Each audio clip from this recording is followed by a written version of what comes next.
자, 주목할 만한 취업 뉴스를 전해드리겠습니다. 취업의 뉴스 시간입니다. 네, 오늘 세 분 함께합니다. 한국경제TV 박준식, 정봉구 기자, 그리고 이지연 뉴스캐스터입니다. 어서 오세요. 네, 반갑습니다. 네, 반갑습니다. 네, 박 기자님, 그 교과서 내용하고 표현 등이 이제 바뀐다고 하는데요. 그게 우리 취업의 뉴스하고 무슨 상관이에요? 취업의 뉴스하고 무슨 관계가 아주 많습니다. 그 예전에 보면은요, 저는 실제로 학교 다닐 때 그걸 배웠었는데 산업공상이라는 말이 있습니다. 혹시 이전 씨는 들어보셨나요? 아니요. 못 들어봤죠. 이게 선비사자, 예. 그 다음에 이제 농부할 때 농자, 이제 공, 그 다음에 상인. 이게 예전에 조선시대 보면은 조선시대 이전부터 이 우리나라 사람들을 나눈 계층을 산업공상이라고 해가지고 귀한 거부터 좀 천한 직업까지 이렇게 나눴습니다. 네. 이게 물론 옛날 말이라고 하지만은 사실 지금도 이런 분위기가 어느 정도 남아있는 부분들이 있습니다. 그러다 보니까 어떤 직업에 대한 어떤 편견이라든지 직업에 대한 어떤 등급 차이, 어떤 뭐 귀천에 대해서도 어느 정도 이렇게 좀 인식이 없지 않아 남아있는데 네. 이런 부분들을 아주 어릴 때부터 이제 개선하기 위해서 교과서를 개편하는 작업을 고용노동부하고 교육과학기술부가 지금 작업에 들어가서요. 조만간 고등학교 교과서부터 이 부분들을 이제 좀 고쳐나가기로 했다고 합니다. 그렇군요. 근데 저는 뭐 교과서를 본 지 워낙 오래돼서요. 잘 기억이 안 나는데요. 실제로 교과서에 이렇게 차별을 담은 그런 말들이 많이 있나요? 네, 뭐 잘 모르고 이제 지나치는 경우가 굉장히 많았었는데요. 네. 고용노동부가 이제 한국직업능력개발원과 함께 그 고교 교과서 16종을 이제 분석을 했습니다. 총 4,500페이지 정도를 분석을 했는데요.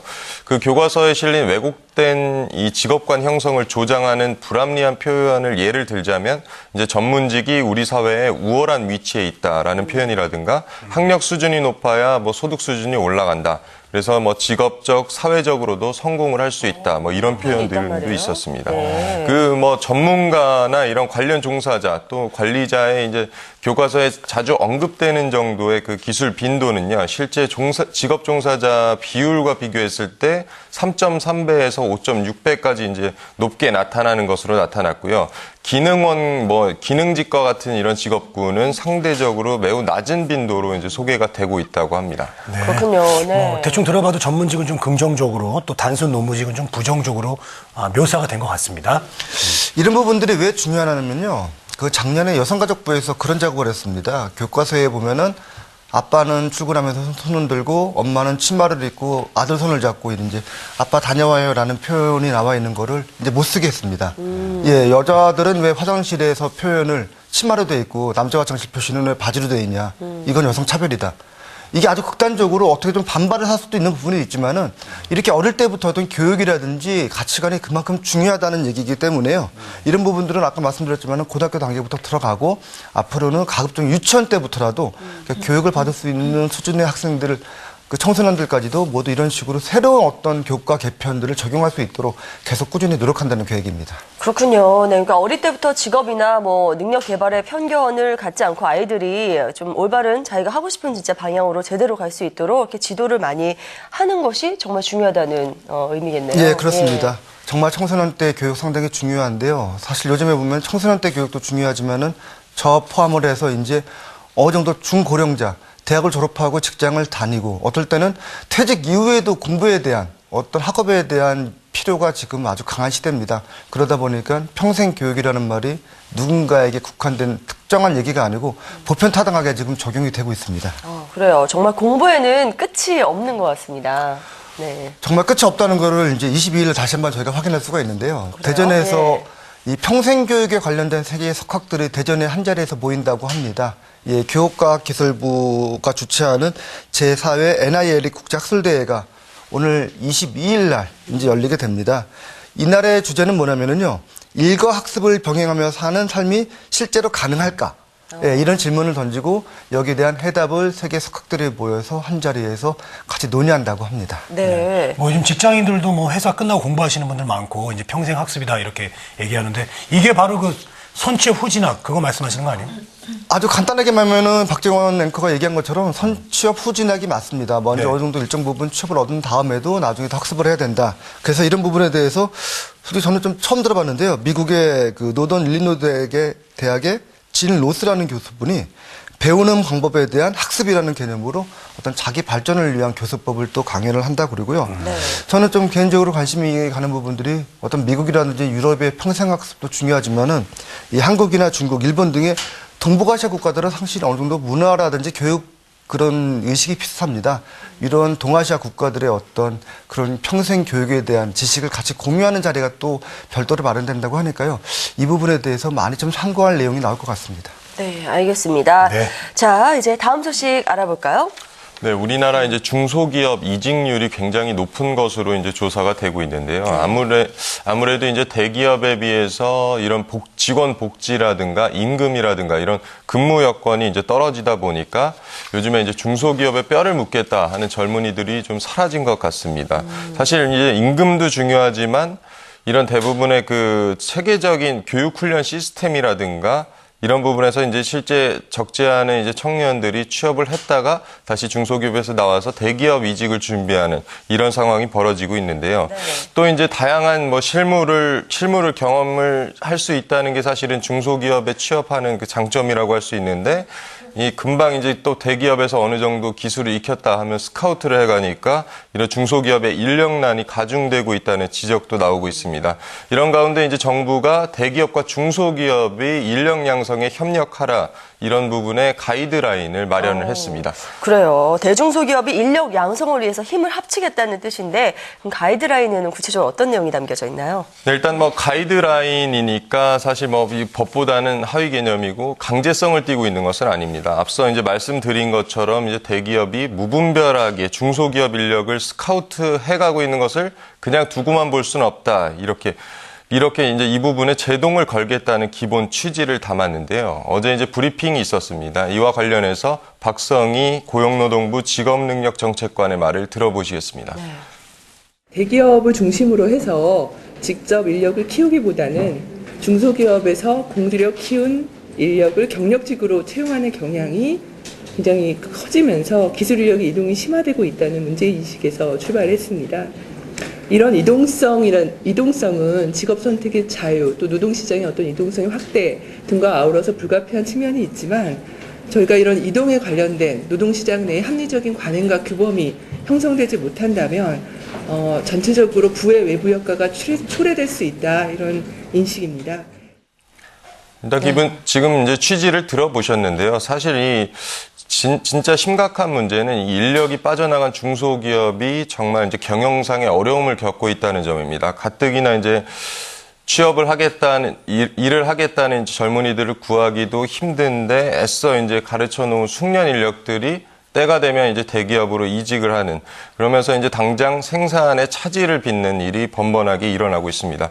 결국 이번 그 가이드라인 마련도 사실은 뭐 대기업이 원치 않든 원하든 이 인력 이동이 있는 것은 사실이니까 이 부분에 이제 조금 인력 이동을 좀 줄여보자 이런 방향에서 마련이 됐습니다. 네. 자, 구체적으로 이제 가이드라인은 어떤 내용을 담고 있는지 이준 캐스터가 좀 말씀해 주시죠. 네, 이번 가이드라인에는요, 특히 중소기업의 이 숙련 기술 인력 수급과 교육에 있어서 대기업들도 일정 부분 책임을 지우도록 하는데 골자가 있습니다.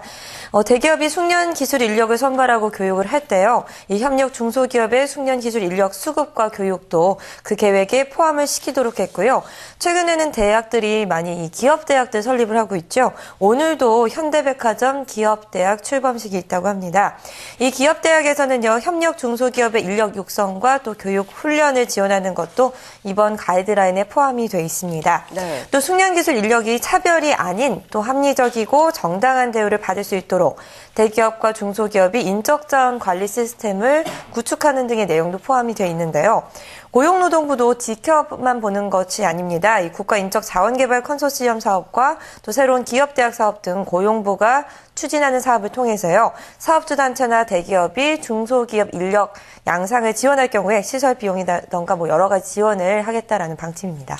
네, 그런데요, 사실 앞서서 인터뷰에서도 잠시 언급이 됐듯이 인력 이동이라는 것은 사실 개인이 선택한 문제이기 때문에 이 부분을 막는 것이 오히려 더 문제가 되지 않을까라는 생각도 들거든요. 네, 사실 뭐 제 주변을 봐도 이제 중소기업에 다니다가 대기업을 가는 경우이죠. 대부분 이제 취업자들이 자발적으로 이직을 하고 있습니다. 때문에 이제 대기업 이 재계에서는 이런 부분이 이제 개인의 직업 선택의 자유가 아니냐 이렇게 항변을 하고 있는 것도 사실인데요. 근데 뭐 상황이 이렇게 되는데 대기업이 아무 책임도 지지 않느냐 이것은 또 그렇지 않습니다. 중소기업이 이제 중소기업에 이제 근무하는 근로자들이 왜 대기업에 가려고 하느냐 보면 전에 설문조사를 한 경우도 있었지만 임금과 같은 이제 근로조건을 1위로 꼽았습니다. 네. 왜 중소기업의 근로조건이 이렇게 열악해진 건가 이렇게 생각을 해보면 우리가 최근에 이제 동반 성장을 외치고 있을 정도로 이제 대기업이 협력사의 단가를 후려치거나 뭐 이런 식으로 압박을 하는 경우가 이제 다수 상황이 벌어지고 있습니다. 그런 의미에서 이제 중소기업이 결국에는 이런 대기업의 압박을 견디다 못해서 임금을 줄이고 나아가서 이제 근로자들의 근무 여건도 좀 열악해지는 상황이 벌어지고 있는 것입니다. 예를 든 것이지만 결국 이제 중소기업의 인력 유출에 대기업이 책임이 아무것도 없다 이렇게 얘기할 수는 없는 것이고요. 네. 결국 이번 가이드라인이 담고 있는 내용처럼 이제 중소기업에 다녀도 대기업에서 이제 교육을 시켜주고 협력 대기업에서 교육 훈련을 시켜주고 그래서 이제 자신이 다니는 중소기업의 경쟁력도 함께 올라간다면 그래서 이제 결국에는 이런 부분에서 이제 경쟁력이 올라가면서 근로자의 연봉이라든가 근로조건도 점점 개선이 되는 것입니다. 이렇게 되면 이제 굳이 대기업에 가지 않아도 중소기업에서 이제 자신이 다니는 중소기업을 잘 키워보겠다 이렇게 마음먹는 젊은이들이 더 많이 나올 것으로 이제 생각이 되고요. 결국 이번 가이드라인은 이 대기업들이 얼마나 열린 자세로 이 가이드라인을 받아들이느냐가 인력 이동을 조금이나마 개선할 수 있는 계기로 작용할 것으로 보입니다. 네, 맞습니다. 대중소기업 인력 양성 가이드라인 실행이 좀 잘 돼서요. 보다 많은 인재들이 좀 열린 자세, 열린 마음을 가졌으면 좋겠습니다. 자, 이제 다음 소식 알아보겠습니다. 지연 씨가 준비하셨죠? 네, 대기업들의 이 부문별 경력직 소식은 간간히 이어지고 있지만요. 주요 대기업들의 공채 이제 좀 거의 다 마무리됐다라고 보실 수 있겠습니다. 아쉽게도 이렇게 올해 주요 대기업들의 공채는 끝이 났지만 이제 주요 공기업들의 소식들이 줄줄이 기다리고 있는데요. 흔히들 공기업이 뭐 연봉 조건도 좋고 정년 보장이 안정적으로 여겨지기 때문에 신의 직장이라고들도 하시죠.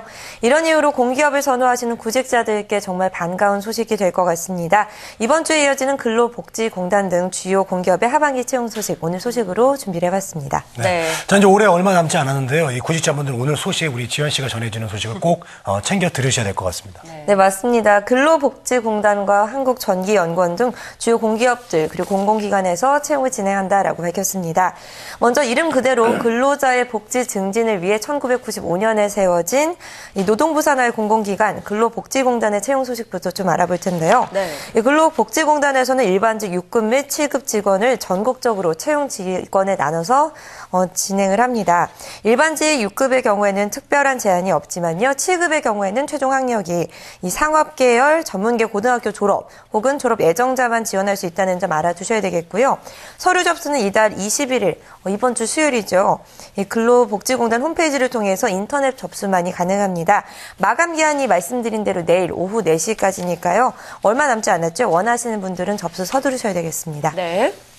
자, 그리고 박종식 기자도 관련된 소식을 더 준비하셨다고요? 그 한국전자통신연구원이라고 보통 저희가 줄여서 애틀이라고 얘기하는 이 국책기관이 있습니다. 이 지식경제부에서 만든 국책연구기관인데요. 여기서도 이 행정직하고 연구직 그리고 전문연구요원 요 세 분류를 나눠가지고 지금 신입을 뽑고 있습니다. 네. 예, 그 일반 연구직 같은 경우에는 전문학사 이상만 지원이 가능하고요. 전문요원 같은 경우에는 그 석사 이상의 지원이 가능하니까 자기 좀 조건을 따져봐서 좀 지원 분야를 좀 선택을 해야 될 것 같고요. 뭐 영어 점수 같은 경우에는 특별히 제한은 없지만은 토익 기준으로 800점 이상 정도 되거나 아니면 이에 준하는 영어 점수 아니면 제2외국어 점수가 필요합니다. 네. 그리고 또 하나 좀 유의를 할 거는요. 12월 3일까지가 마감인데 좀 다른 데랑 달리 온라인 접수를 받지 않습니다. 무조건 현장 방문하고 우편 접수만 받으니까 꼭 12월 3일까지 도착할 수 있도록 우편을 보내든지 아니면 현장을 방문해서 본사를 방문해서 꼭 접수하시기 바랍니다. 네. 자, 고졸자수부터 전문대 졸업자, 병역 특례를 원하는 분까지 정말 다양한 기회가 열려 있습니다. 자, 그 밖에 또 다른 공기업들 어떤 소식이 있나요? 네, 한국전기연구원 KRI의 소식입니다. 일반직을 공개 채용 중인데요. 이곳은 지식경제부 산하의 기관으로요. 전기기술 분야 전문 연구기관입니다. 직종은 연구직과 시험기술직, 행정직으로 나누어서 채용 진행을 하고 있고요. 하지만 모집 분야의 전공은 직종에 따라서 전기공학이라던가 에너지 저장, 의료공학 등 전공별로 요구되는 학력과 같이 자격 요건이 조금씩 다릅니다. 채용 공고를 꼼꼼하게 좀 살펴보셔야 되겠고요. 단 공통적으로 토익 점수가 730점이나 이에 준하는 영어 성적이 있는 자, 혹은 외국에서 대학 이상의 과정을 위해서 2년 이상 거주한 자, 혹은 석사학위자의 경우에는요, SCI 논문 1편 또는 SCI 익스펜디드 논문 2편 이상의 실적이 있는 자로 지원받고 있고요. 박사학위자의 경우에는 SCI 논문 2편 이상의 실적이 있는 자 가운데 한 가지 조건이라도 좀 충족을 하셔야 지원이 가능하겠습니다. 한 가지 더 유의하실 점은요, 이 한국전기연구원이 경상남도 창원에 위치하고 있다는 점인데요. 이곳에서 근무가 가능하셔야 되겠죠. 또 서류는 연구원 홈페이지를 통해서 온라인 접수만을 받고 있으니까요. 마감 날짜 23일, 이번 달 23일 금요일까지로 잘 기한에 맞춰보셔야 되겠습니다. 이번 하반기 취업에 성공하지 못하신 분들 올해가 끝이다라고 생각하지 마시고요. 또 공기업의 지원을 위해서 기다리셨던 분들도 꼭 지원해보시면 좋을 것 같습니다. 네, 잘 들었습니다. 취업의 뉴스 함께 하셨고요. 세 분 오늘 소식 고맙습니다.